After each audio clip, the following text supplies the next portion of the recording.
The Book of Daniel. The story is set right after Babylon's first attack on Jerusalem, and they had plundered the city and its temple and taken a wave of Israelites into exile. Among them were 4 men from the royal family of David: Daniel, who's later named Belteshazzar, and his 3 friends who you probably know by their Babylonian names, Shadrach, Meshach, and Abednego. This book tells of their struggles to maintain hope in the land of their conquerors.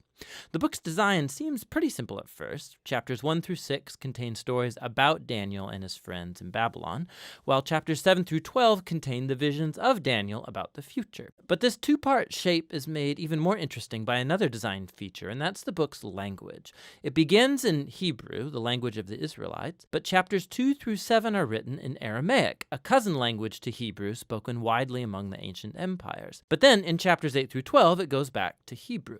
This design shows how chapters 2 through 7 are a coherent section, but it also highlights the importance of chapters 2 and 7 for understanding the later chapters of the book. Let's just dive in.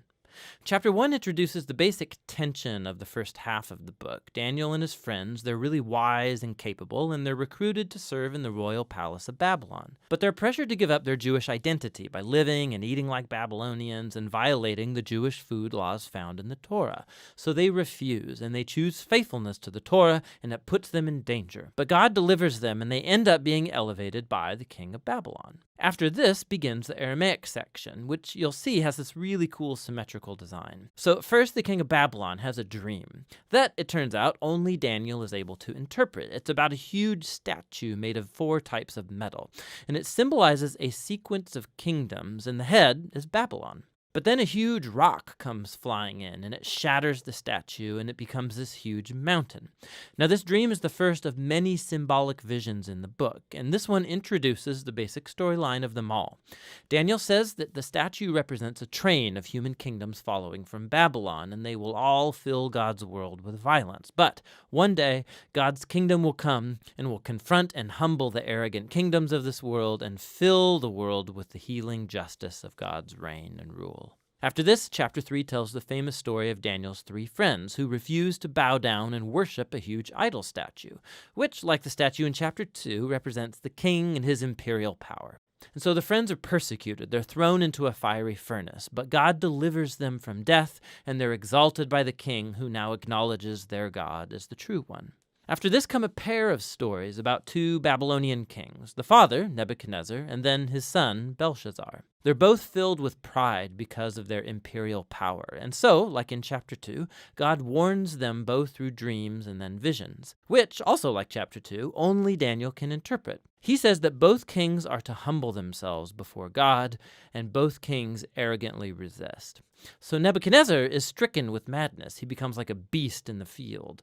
But then he humbles himself before God, and his humanity returns to him. He's restored as king.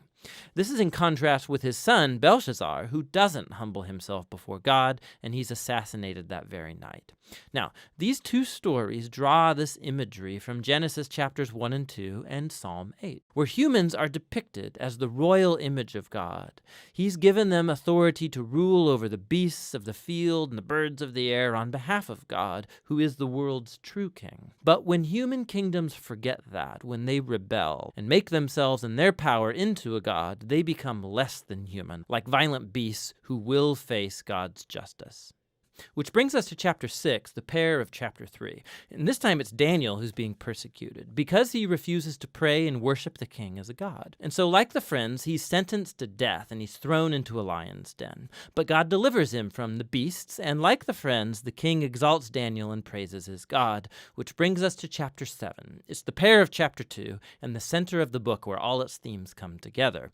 It's another dream, but it's Daniel's this time. And ironically, he can't understand the dream until an angelic messenger explains it to him. He sees a series of 4 beasts, one like a lion, then like a bear, then one like a winged leopard, each of these symbolizing an arrogant kingdom. And last of all is a super beast, identified as a really evil empire, and it has lots of horns, a common symbol for kings in the Old Testament, and there's one specific horn who is an image of an arrogant king who exalts himself above God and persecutes God's people. Now they are symbolized by a figure called the Son of Man, who's an image for both God's covenant people, but also for their king from the line of David. But then all of a sudden, God, who's called the Ancient of Days, comes and he sets up his throne. He destroys the super beast and he exalts the Son of Man on the clouds, where he comes up to sit at God's right hand and share in God's rule over the nations. We can look back now and see how all of these stories in the first half fit together. The three stories of faithfulness despite persecution, these are meant to offer hope to God's suffering people among the nations. But they suffer because human kingdoms have rebelled against God and have become beasts. And so these visions encourage patience, that God's people are to wait for him to bring his kingdom and rule over our world and vindicate his suffering people. But it raises the question about when God is going to do that, and that's what these final three visions set out to explore. In chapter 8, Daniel has another vision about the final two beasts of chapter 7, but this time they're symbolized by a ram, who we're told is an image of the empire of the Medes and Persians, and then by a goat, who's an image of ancient Greece. And out of the goat come a whole bunch of horns, one of which symbolizes the evil king from chapter 7. And we're told more about him, that he will attack Jerusalem and exalt himself above God and defile the temple with idols. However, in the end, he will be destroyed by God, who will exalt his people and his kingdom. Now, by chapter 9, Daniel is very puzzled, especially as to when all of this is going to take place. And so he consults the scroll of the prophet Jeremiah, where God said that Israel's exile would only last 70 years. So for Daniel, the 70 years is almost up. And so he asks God to fulfill his promise soon. But an angel comes and informs him that Israel's sin and rebellion has continued. And so their time of exile and oppression will continue on 7 times longer than Jeremiah envisioned. Daniel is deeply disturbed by this, and he has one final vision. We're shown the same sequence of kingdoms. It's Persia, then Greece, and Alexander the Great, followed by lesser kings, all leading up to this final king of the north, who will invade Jerusalem, set up idols in the temple, and exalt himself above God. But then, all of a sudden, this king comes to ruin. Now, there's been endless debate about what all of these visions refer to. Many see a clear connection to the exploits of the Syrian king Antiochus in the 160s BC. He killed many faithful Jews in Jerusalem and set up idols in the temple.